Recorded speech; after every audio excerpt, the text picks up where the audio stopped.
Salut à tous les gars, j'espère que vous avez la forme. Après vous avoir montré ce top 5 des meilleurs gardiens de 2020 et celui des meilleurs espoirs gardiens actuels que vous avez fortement apprécié et je vous en remercie énormément, on va donc s'attaquer aujourd'hui à un nouveau top 5, mais cette fois-ci on parlera des meilleurs gardiens de l'histoire du football qui sont considérés comme des gardiens de petite taille, donc de moins d'1m80.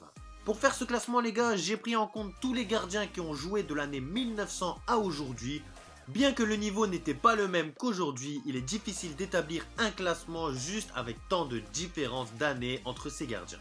Donc c'est pour cette raison qu'à la fin de la vidéo, j'ajouterai quelques gardiens qui auraient pu faire partie de ce classement.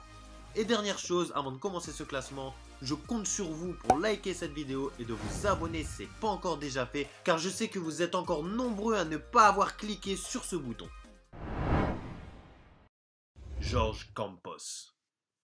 Ce gardien de seulement 1m68 est sans aucun doute le plus petit des gardiens de ce classement, mais surtout le seul de moins d'1m70 mondialement connu dans l'histoire du football, où il y jouera de 1988 jusqu'à 2004.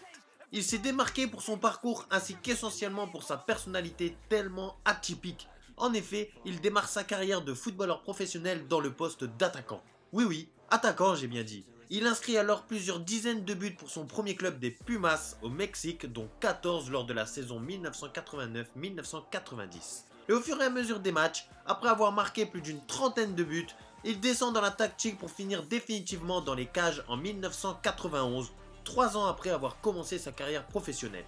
Malgré ce changement de poste, il gardera tout au long de sa carrière son envie de jouer au ballon et son côté acrobatique qui compense sa petite taille dans les cages. Il n'est donc pas rare de le retrouver en attaque quand son équipe est menée, comme par exemple lors de la finale de la Coupe des Champions CONCACAF, la Ligue des Champions d'Amérique du Nord en quelque sorte, en 1997 avec son club des Los Angeles Galaxy où son équipe est menée 1-0 à la mi-temps et s'est retrouvé en attaque pour la seconde période. Vous vous rendez compte les gars? Imaginez Navas partir en pointe toute la deuxième mi-temps parce que le PSG perd 1-0 à la mi-temps contre le Bayern. Mais le pire dans tout ça, c'est qu'il marqua un but lors de ce match, mais malheureusement en vain. Étant un artiste sur et en dehors des terrains, son côté atypique le rendait célèbre dans toute l'Amérique centrale et du Nord, puisqu'il dessinait et confectionnait lui-même ses maillots aux couleurs fluo et flashy. Ce côté excentrique dans ses maillots l'ont rendu tellement célèbre qu'en 1996, le club des Los Angeles Galaxy qu'il rejoint en profite pour utiliser ce gardien atypique comme vitrine de la MLS, très peu connu et suivi à cette époque-là. Au final, 92 000 spectateurs sont venus voir le match de ce gardien au stade, le record du club jamais égalé.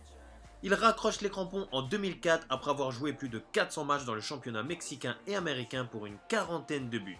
Il a également été élu 3e meilleur gardien du monde en 1993, 2 ans après avoir débuté le poste, et remportant 2 Gold Cup avec le Mexique et une Ligue des Champions CONCACAF 1989 avec les Pumas. Autant vous dire que ce gardien si petit est bien resté dans les mémoires des Mexicains et Américains pendant bien longtemps. Jérémy Janot. Comment pouvons-nous faire ce classement sans cet emblématique gardien français des temps modernes très connu pour sa petite taille? Il commence sa carrière professionnelle en 1996 à Saint-Étienne en tant que 3e gardien de D2. Il devient un an après, en 1997, titulaire de l'équipe des Verts et sera champion de D2 en 1999.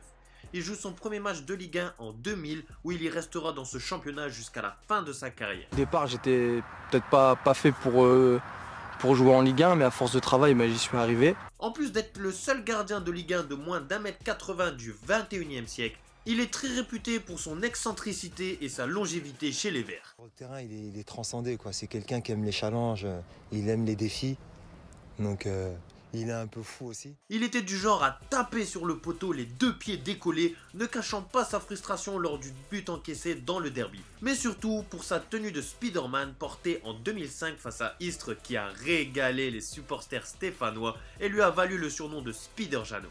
Cette même année-là, il était en pleine série d'invincibilité et finira par battre ce record où il tiendra 1534 minutes consécutives sans encaisser de but de 2004 à 2005. C'est magnifique! Vous l'avez vu, Jérémy Janot détient ce record. Son sens du spectacle ainsi que ses parades aussi incroyables que décisives lui ont donné le statut du chouchou du public stéphanois.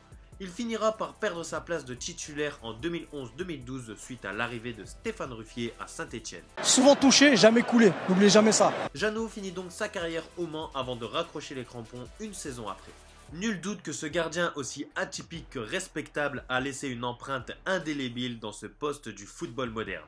Il est fort probable que ce soit le dernier gardien de football de très haut niveau de moins d'1m80 que l'on a observé et il nous aura régalé. Merci Spider Jeannot.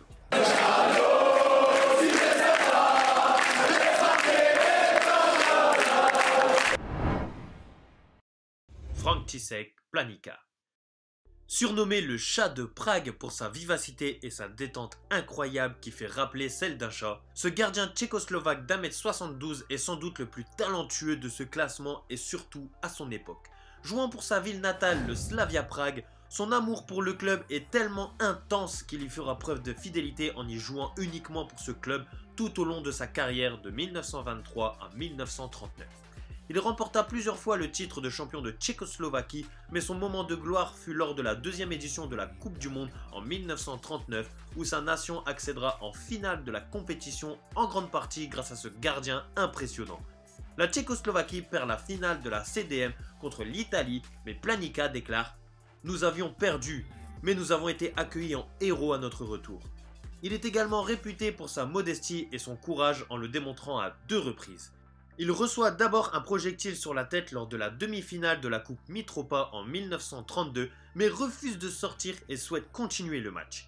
Le plus incroyable est lors de la Coupe du Monde 1938 où il se fracture la clavicule et termine tout de même le match avec sa grave blessure où ce sera son dernier match international avec sa nation. Il sera par la suite récompensé pour son esprit sportif en 1985 en recevant le prix du fair play par l'UNESCO pour n'avoir jamais été averti ni expulsé en match. Un état d'esprit exemplaire. Il est reconnu comme l'un des 3 meilleurs gardiens d'avant-guerre avec l'espagnol Zamora et l'italien Combi. Pour finir, l'IFFHS a établi un classement des meilleurs gardiens du XXe siècle et a placé le chat de Prague à la 9e place du classement. Une très belle reconnaissance pour ce fabuleux gardien. Jean-Marie Pfaff. Ce gardien de tout juste 1m80 a souvent été très apprécié dans le monde. Sa joie de vivre et son côté sympathique et extraverti lui ont donné le surnom de El Simpatico. Ce gardien belge débute sa carrière professionnelle en 1973 au sein du KSK Beveren, club modeste jouant le milieu de tableau chaque année. Enchaînant les bonnes performances et les arrêts décisifs, lui et son équipe, contre toute attente, remporta le titre de champion de Belgique en 1979. Il participe ensuite à l'Euro 1980 en tant que titulaire et accédera avec la Belgique à la finale de la compétition qu'ils perdront malheureusement contre la RFA. Un petit exploit pour cette nation à cette époque.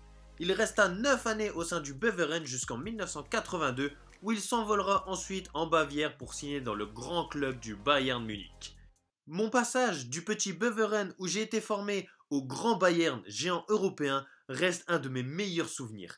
J'ai découvert un autre monde et acquis une nouvelle dimension. Et il a bien raison puisqu'il s'imposa et garda les cages de ce club pendant 6 années et sera sacré champion d'Allemagne à 3 reprises. Ses performances régulières et remarquables lui ont permis de faire oublier l'impressionnant et historique gardien allemand Sepp Maier, élu 4e meilleur gardien de l'histoire du football du XXe siècle et qui défendait le maillot bavarois quelques années avant Pfaff, une si grosse pression qu'il réussit à gérer. Néanmoins, après l'exploit de l'Euro 1980, ce talentueux gardien belge décide de ne pas s'arrêter là. Non, il fait encore mieux. En 1986, il dispute la CDM au Mexique et suite à des performances hors du commun des Belges et des arrêts décisifs de Pfaff, la Belgique se qualifiera pour la première fois de leur histoire en quart de finale, puis même en demi-finale de la Coupe du Monde après leur victoire au tir au but face à l'Espagne. C'est fantastique pour notre petit pays comme le nôtre. Nous avons réellement mesuré la portée de notre exploit en revenant au pays. À Zaventem, une foule immense nous attendait. En 1987, le trophée IFFHS du meilleur gardien du monde est créé et c'est évidemment le sympathique gardien belge qui fut le premier récompensé cette année-là. Il est aujourd'hui considéré comme le plus grand gardien belge de l'histoire du football et s'installe à la 16e place des meilleurs gardiens de l'histoire du XXe siècle selon l'IFFHS. Peut-être qu'un jour Thibaut Courtois le détrônera. Il quitte le Bayern en 1988 pour finir sa carrière à Lierse en Belgique, puis à Trabzonspor jusqu'en 1990 où il met un terme à sa carrière malgré son envie de continuer. René Higuita. Sans doute le plus atypique et incroyable des gardiens. Comme Jorge Campos, il débute sa carrière en tant qu'attaquant en 1985 en inscrivant quelques buts, mais très vite, par un coup du sort, son gardien s'était blessé et René s'est porté volontaire pour le remplacer. Depuis ce jour, en démontrant tout son talent dans ce poste, il ne le quitta plus. Il effectue alors toute sa carrière dans les cages sans pour autant avoir perdu le goût de jouer avec ses pieds. En effet, il n'hésite jamais à faire des percées ou à monter avec le ballon, mais surtout de marquer encore des buts sur des coups de pied arrêtés. Son audace et son côté fantasque faisaient de lui un gardien pas comme les autres. C'est d'ailleurs ce geste-là, en 1995, que seul Higuita était capable de faire qui l'a rendu célèbre dans le monde entier. Le coup du scorpion. Bien qu'il jouera toute sa carrière dans le continent sud-américain, ce geste était tellement incroyable et rempli de courage qu'il l'a fait connaître et découvrir partout dans le monde. Il a d'ailleurs en plus joué un grand rôle dans l'évolution du poste de gardien de but en démontrant l'importance du jeu au pied. Je voyais le ballon comme un jouet, un cadeau de Noël qu'on vous donne en décembre et que je ne voulais plus lâcher. Je voulais mon ballon et ensuite je voulais en faire profiter l'équipe. C'était mon interprétation du football et ça a fait changer le règlement. Higuita a donc été un grand acteur de l'histoire du football puisqu'il a été l'influenceur d'un changement d'une règle importante dans le football. C'est seulement depuis l'année 1992 que les gardiens ont l'interdiction de prendre le ballon dans les mains après une passe en retrait volontaire de leur coéquipier. Cela permettait de prôner le beau jeu offensif et que les gardiens puissent s'intégrer au jeu de leur équipe. Mais malheureusement, son audace lui a parfois joué des mauvais tours. Lors de sa seule participation de la Coupe du Monde avec la sélection colombienne en 1990, alors que cela faisait 28 ans que la Colombie ne s'était pas qualifiée pour la Coupe du Monde, sa prise de risque a coûté très cher à toute sa nation. En pleine prolongation de la 8e de finale, Higuita perd le ballon en dehors de la surface et Roger Milla, attaquant du Cameroun, s'en va marquer dans le but vide pour donner la qualification au Cameroun aux dépens de la Colombie. Il fut alors très critiqué, mais fait preuve de caractère en déclarant « Cette action contre le Cameroun a été une erreur, oui, mais il faut prendre en compte qu'après avoir vu jouer René Higuita de cette façon, le règlement a changé. Il a été décidé que les gardiens devaient jouer au pied, au sens où si un coéquipier vous passe le ballon, vous n'avez pas le droit de le saisir à la main. » Un jour arrive un Colombien qui dit « Voilà, c'est la règle Higuita. C'est comme ça que les gardiens doivent jouer. Il y a eu des erreurs, bien sûr, mais c'était mon jeu. J'ai donné de l'importance et de la valeur au ballon. » Il est sans doute le plus célèbre des gardiens pour ce geste, mais aussi pour sa façon de jouer qui a influencé l'évolution du poste dans le football, tant bien même qu'il n'était pas le plus talentueux. Voilà les gars, ce sera tout pour ce top 5. Il a été très difficile pour moi de jauger et de différencier le niveau de chacun, sachant qu'ils sont tous issus de différentes époques et générations, alors que le niveau n'était pas le même à cette année. J'aurais pu mettre d'autres gardiens comme l'Uruguayen Mazurkiewicz qui mesure 1m78 et est classé 12e au classement IFFHS du meilleur gardien du 20e siècle de l'histoire, ou alors le gardien hongrois Grosic qui mesure lui aussi 1m78 et est classé 18e dans ce même classement. Il y a aussi quelques gardiens très talentueux de petite taille dans notre génération comme le gardien Jean-Louis Leca avec son m77, puis d'autres gardiens qui auraient pu faire partie de ce classement comme Gauthier Larsonneur, le talentueux gardien de Brest qui mesure 1m81, le phénomène nigérian Vincent Enyama, ancien Lillois et détenteur du record d'invincibilité en Ligue 1 qui mesure 1m82, mais surtout Yann Sommer, l'incroyable gardien de Mönchengladbach et son mètre 81 seulement. Ces gardiens méritaient tous d'être dans ce top 5, mais malheureusement, leur taille dépasse la limite de 1 ou 2 cm pour y faire partie. J'espère en tout cas que cette vidéo vous a plu. Si c'est le cas, lâchez un gros pouce bleu et un petit commentaire en me disant si vous connaissez tous ces gardiens de ce classement. Je serais curieux de savoir combien d'entre vous connaissent tous ces gardiens. Pour tous ceux qui veulent d'autres top 5, je vous laisse ce top 5 des meilleurs espoirs de moins de 23 ans actuels en i juste en haut. Sur ce les gars, on n'oublie pas de s'abonner si c'est pas encore déjà fait. Je vous casse déjà la tête avec ça, mais c'est très important pour moi. Prenez soin de vous et passez une bonne journée. Bye.